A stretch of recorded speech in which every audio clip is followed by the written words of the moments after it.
Howdy, hi. This is Deer Job Sports MLB Rundown, picks and predictions for Thursday, June 25th, 2026. We're looking at the best bets of the day. Let's get into the video. Okay, first thing we got to do, recap previous day's results. Not a good day. We are currently on the seesaw from hell.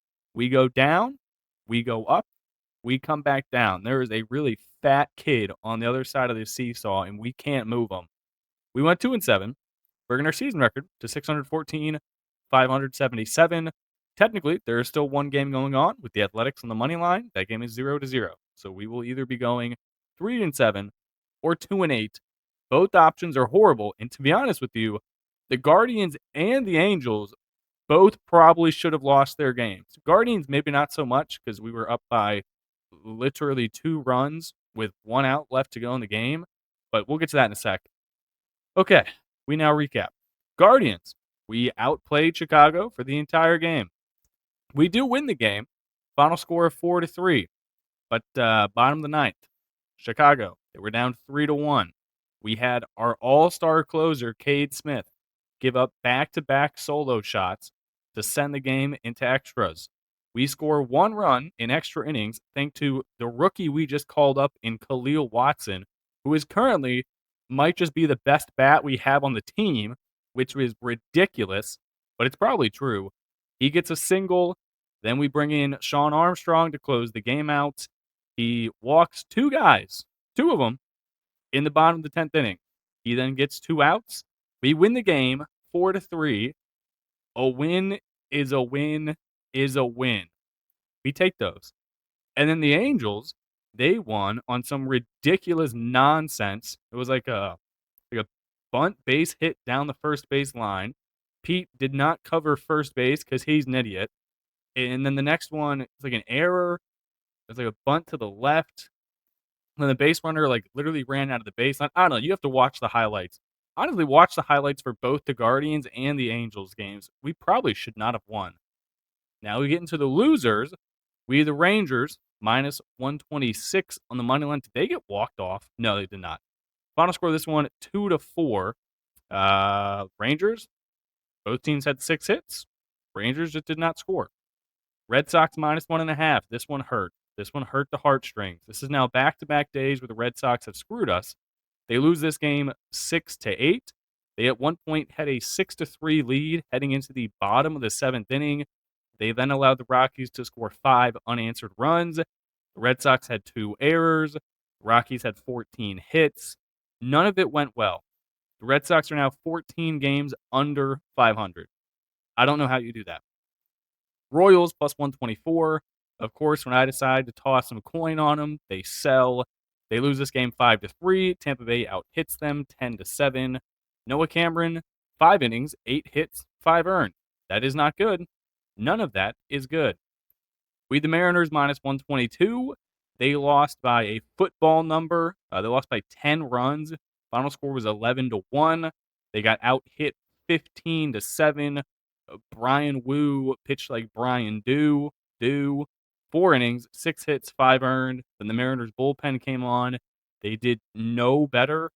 This dude, Nick Davila, he went 1 inning, gave up 4. And then you had Alex Hope, or maybe Hoppy. I don't know. He's from UNC Greensboro. He gave up 3 hits and 2 earned. So that was no good. We the Nationals over 9.5. That one landed at 9. Final score, Phillies 5, Nationals 4. You had a pinch hit 2-run home run, top of the 9th, 2 outs from a former White Sox, Derek Hill. He got it done, so the Phillies win. We the Reds plus 122. They lose this game. Final score in this one. Hello, final score. This game isn't still going on, right? I'm not tripping. Okay, no, just ended. Brewers 6, Reds 5. Both teams had 11 hits. Honestly, neither team really did a great job with runners in scoring position. The Brewers left on 17 guys. The Reds left on, okay, there's no way 36 is an accurate number. Golly. They might have. Dude, they had 11 base on balls combined with 11 hits, and they couldn't score. This 36 left on base might be an accurate number. Dane Myers 0 for 5, 7 left on base. Ellie played today, he left on a 3. Well, this was rough. Cardinals -120, they lose the game. Final score of this one, 9-4. That's great. Good job. Really good day today. 2 and 7. Go team. All right, let's get on to the picks we got for tomorrow.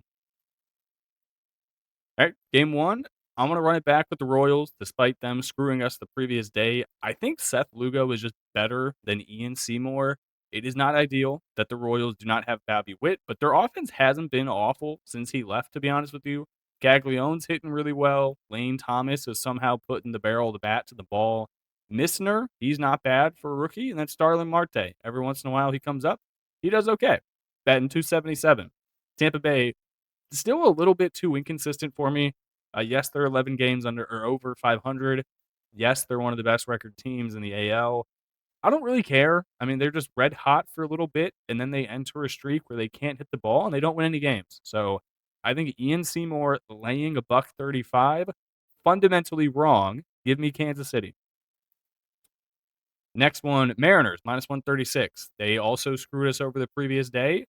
Give me them here. Bryce Miller, he's been great, 3-1 with a 1.58 ERA. Going up against Bubba Chandler, not good, 2-7, 4.62. I think the previous day with the Pirates scoring 11 runs, that was a bit of an outlier to how their offense has been performing normally, which is no good. They're an even 40-40 on the year. Their previous games before the 11 runs, they had scored two. You have an outlier of 8, but that was at the Rockies. Then they also scored 2 in Coors, 3 in Coors, 4, 6, 2, 2, 3, 3, 6. So the runs really haven't been there. I'm going to take Bryce Miller. I'll take the -136 with Seattle. This game gave me the over of 8.5 runs. Two pitchers who were no good. Jeffrey Springs at 3-7 with a 5.55 ERA, up against Landon Roop, who is 5-7 with a 4.15. There are some interesting notes on the San Francisco Giants team and how they're trying to actively ship away their entire roster. Apparently, they have tried multiple times to reach out to teams about Rafi Devers. Nobody wants him, which makes sense because after that whole interaction with him trying to wave off the head coach for a pinch runner, and then him just having a horrible season, and him just being a locker room cancer, and the fact the Giants are 14 under, none of it is good, and none of it would warrant the amount of money he is being paid. So it looks like the Giants are going to be stuck with him for a very long time. That is not good if you are San Francisco. Next game, give me the Tigers -112. It is not often that I back Detroit, mostly because I think they're a bad baseball team, but you do have a pretty massive pitching advantage here. It is Troy Melton, 4-0 with a 2.56 ERA. There's a chance Troy Melton's your third best arm in this rotation. Kind of depends on what you think of one, Casey Mize, and two, Framber Valdez. I'm going to assume he's better than one of them and worse than the other. I'd probably go Scooble 1, Casey Mize 2, Troy Melton 3, Framber 4. Framber's just too inconsistent, and he's a hothead who throws at people. So that just immediately bumps you down the list. Tatsuya Amai, 4-3, 6.15 ERA, has a hard hit problem, has a walk problem. If his stuff is on, he's really good. I saw him when he pitched against the Guardians. He was kind of electric, but if he's missing, you're going to be able to shell him. So I'll take the Tigers -112. Next one, Phillies -1.5 at -115.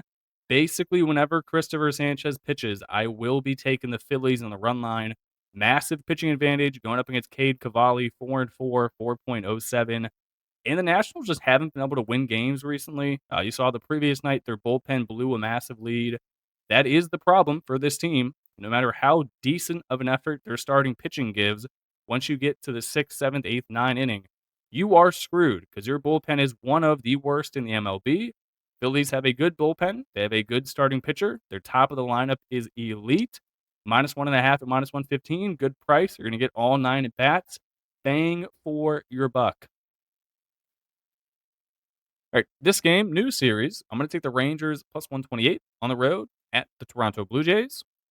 Now, this is not the most ideal travel spot for Texas, considering they played in Miami the previous day, but that was a 12 o'clock Eastern first pitch. So they should have gotten into Toronto probably like, what, 8 o'clock? The baseball game ends at 3. You're in the plane in the air by 4:30.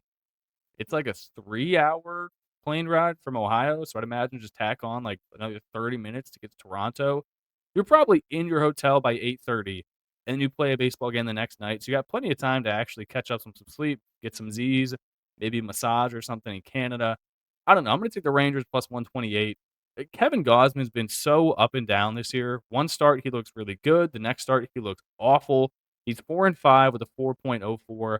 Mackenzie Gore has been quietly very respectable with just over a 4.0 ERA. I think these pitchers are pretty similar, and we're getting a really good number with the Rangers at plus 128. I just don't want to lay a buck 50 with the Blue Jays team, who is also inconsistent hitting the baseball, and their defense is kind of buns. Yes, they do have Alejandro Kirk back. He is not playing every single day. He is questionably DHing every day, but yeah, no, thank you. Give me the Rangers.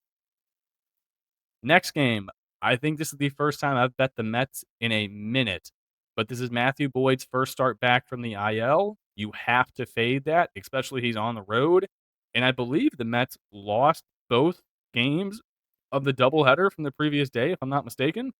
They lost the first one 10-3. They lost the second one 10-5. They need this win. I mean, like, it's not going to do much in terms of their overall outlook for the season, but you cannot get swept in all 4 games in a homestand against the Cubs. Like, hindsight or not hindsight, the Cubs just aren't good recently anyway. Like, prior to, I think about a week ago, what, they had lost 7 or 8 series in a row, and now you're just gonna lose all 4 games? I don't think so. We will back Freddie Peralta off of a horrible start. I will back Bo Bichette, who's been hitting good, Juan Soto, one of the best hitters in baseball, and Francisco Lindor was activated the previous day, so he should play here again. Give me the Mets, minus 112. Next game, yeah, I do not often lay minus 156. I will do it here. I just don't feel like taking minus 1.5 with the Yankees team on a travel day spot. Coming off of a tight win against the Tigers, it is Cam Schlittler, who is awesome, 8-3, 1.71 ERA, looking like probably the best pitcher in the AL. Maybe Parker Messick is up there, though. Connolly early going for the Red Sox, 6-5, 3.64 ERA. Yankees better lineup. This Red Sox team is absolute piss water, and they're coming off of a series from Colorado. So both of these teams are going to be traveling. Yeah, give me the Yankees minus 156. Better team, better pitcher, better travel spot, better everything. Give me New York. Then the final game, I will take St. Louis minus 132. The weather is not going to be great here. 84 and cloudy with a 405 chance of rain. Supposed to be 40%, but I did not type that correctly. Zach Gallen is horrible at pitching. He signed a massive 1-year contract. I don't know why. He has a 6.1 ERA.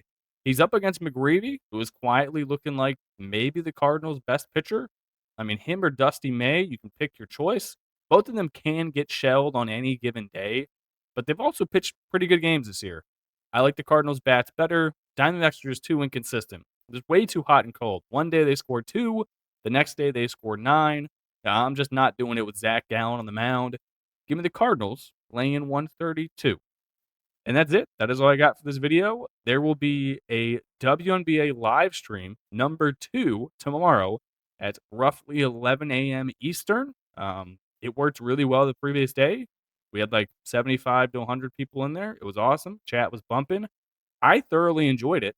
So I think the new strategy for videos is going to be we post an MLB video every single night, and then we do a WNBA live stream the next day. I think it's much more interactive. You guys get involved, and I have a lot of fun talking to chat. So we will see how that goes.